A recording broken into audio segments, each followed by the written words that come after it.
Hi everyone, my name is Maria Romain and I will be discussing some issues facing minority youth. I will be discussing how living in a single parent household can have an impact, but also how living in poverty might lead to our youth to commit crime.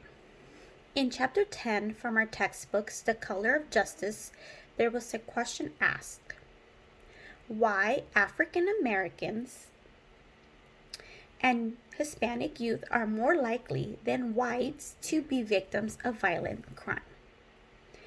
Janet L.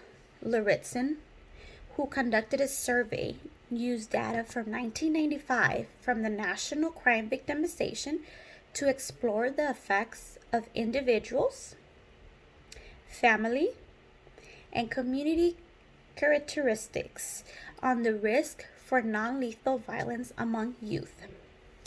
What she found from the survey was that youth living in single-parent family had higher risk for violence than those living in two-parent families, and that the risk for violence was much higher for youth living in a most disadvantaged community. But she did mention and made it very clear that even though African Americans and Hispanic might have a higher risk of violence, it can also apply to any youth, regardless of their race or ethnicity. Children that have to grow up in a single parent home typically lack resource of an adult, typically because the parent has to work to be able to provide a roof and food on the table. And in order for the parent to do that, most likely they have to work very long hours to be able to make ends meet. But what parent doesn't have to do that? Even families with two parents have to work to be able to provide food and a roof for their family. So you can only imagine how difficult it can be for a single parent trying to do this for their family.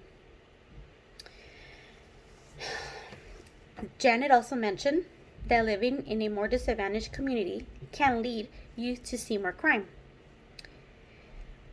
They can be witness of a crime or even be victims of property crime or violent crime. And in most cases, when this happens, these kids don't have nobody to talk to because they're home alone when they are being witnesses of something so bad like this. So what the kids have to see when they're walking home, or just being home, they can actually look out the window and they see many activities that shouldn't be occurring in their community. These kids consider it to be normal, seeing kids drinking, doing drugs, and not having that support of the parent, not because the parent don't want to be there, but because they have to be able to provide for their kid. They tend to follow or be victimized of these individuals who are already living the street life, constantly doing drugs, getting themselves in trouble, getting bad encounters with law enforcement. So living in a disadvantaged community can lead for most youth to be part of these crimes as well. So what are we doing to try to help these youth stay out of trouble? Well, while I was doing my research, I found an organization that helps youth who have been part of a crime or have had a negative encounter with law enforcement, but also youth that have been victims of a crime. Because not only individuals who are committing crimes, but in these communities, these youth are also being victims of crimes, unfortunately. This organization is called the Dakota Boys and Girls Ranch. It's located in the state of North Dakota. That's the state where I currently live. They have 3 different facilities. They have 3 facilities in the 3 big cities. One is in Minot, in Bismarck, and in Fargo. The mission of the Dakota Boys and Girls Ranch is to provide residential treatment and educational center for children and their family. As we all know, residential, what it means, these kids who either are in parole, instead of sending them to a correctional center, they are sent here. It's the same thing. They have to live there. They need to take urine tests, make sure they're not consuming drugs or alcohol. They have rules to follow. They need to go to school. The facility does have a school that you will get your high school diploma if they complete their education. They're constantly, the parole officers constantly watching them, making sure that they're following directions. There's a possibility of getting removed from parole, but until then, they have to stick with their plan to live at the ranch, continue the education, maintain good grades. Their focus is to help those troubled kids by delivering the best class psychiatric treatment and trauma-informed care, and help them become their best, without letting their history affect them. They have some of the best staff.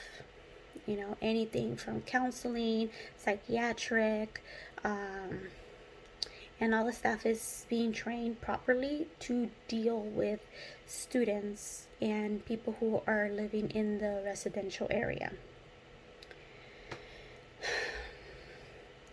The Dakota Boys and Girls Ranch does run mainly on donations, and they also have a thrift store that provides funding to provide treatment for these youth.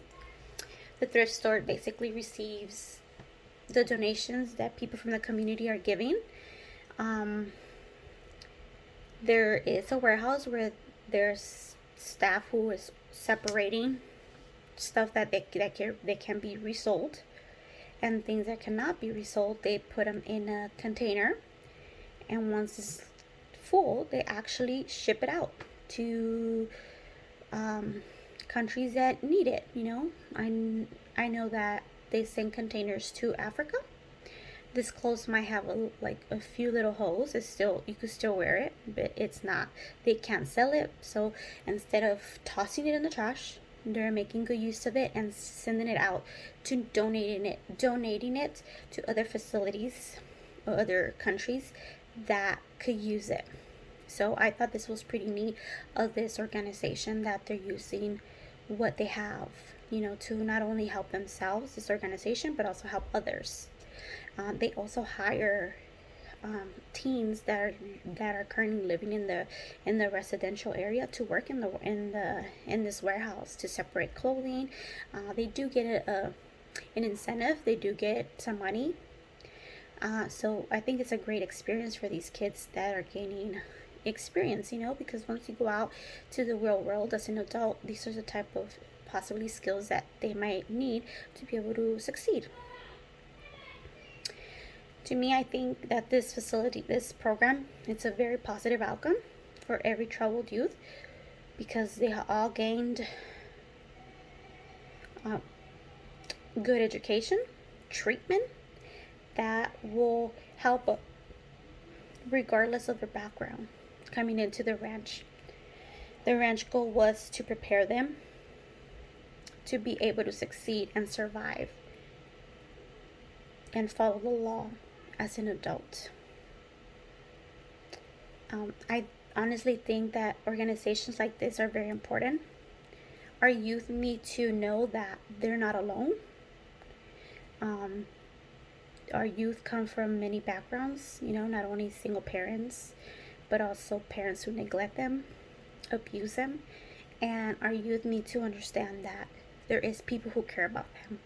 And organizations like this one in particularly does that.